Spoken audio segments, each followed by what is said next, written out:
Des locaux flambant neufs pour une cinquantaine de jeunes qui reviennent de loin.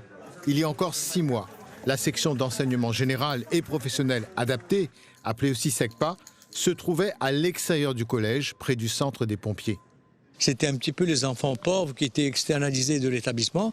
Donc notre but, c'était de faire en sorte de les ramener à l'intérieur de l'établissement et de les mettre dans les meilleures conditions de réussite et d'apprentissage. Des meilleures conditions d'accueil qui sont désormais au rendez-vous. Les collégiens sont discrets, mais satisfaits de la nouvelle structure et des enseignants. Il est intéressant, le prof. On l'aime bien.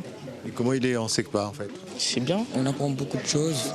Les patrons même étaient fiers des autres, qu'il a dit que les autres étaient meilleurs que certains élèves du lycée, qui l'ont en terminale, qui passent un diplôme. Et ça, oui, rend moi fier. Y a-t-il une vie après la SECPA, à condition de bénéficier d'un mode de transport fiable pour aller en stage? Le problème, c'est que la montagne est excentrée par rapport à Saint-Denis, avec un réseau au niveau Citalis qui est plutôt restreint. Au niveau du 8e, effectivement, les élèves ils peuvent facilement prendre le bus et descendre, mais du côté de Saint-Bernard ou des Avouches, c'est plus difficile pour eux. Le recteur d'académie qui visitait le site ce matin a été sensible au travail pour sauver la SECPA. Même si ce n'est pas le problème central à la montagne, il s'est appesanti sur le confort thermique.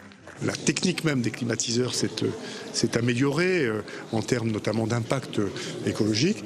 Je pense évidemment aux brasseurs d'air. Voilà, c'est la combinaison, à mon avis, de toutes ces solutions qui permettront probablement, non pas de régler la question du réchauffement climatique qui nous dépasse de loin, mais en tout cas d'améliorer les conditions de vie et de travail dans nos établissements. Les collégiens des SECPA sont souvent orientés vers les CFA, d'autres iront vers les lycées professionnels, des lycéens qui ont jusqu'au 12 mars pour formuler leurs vœux sur Parcoursup.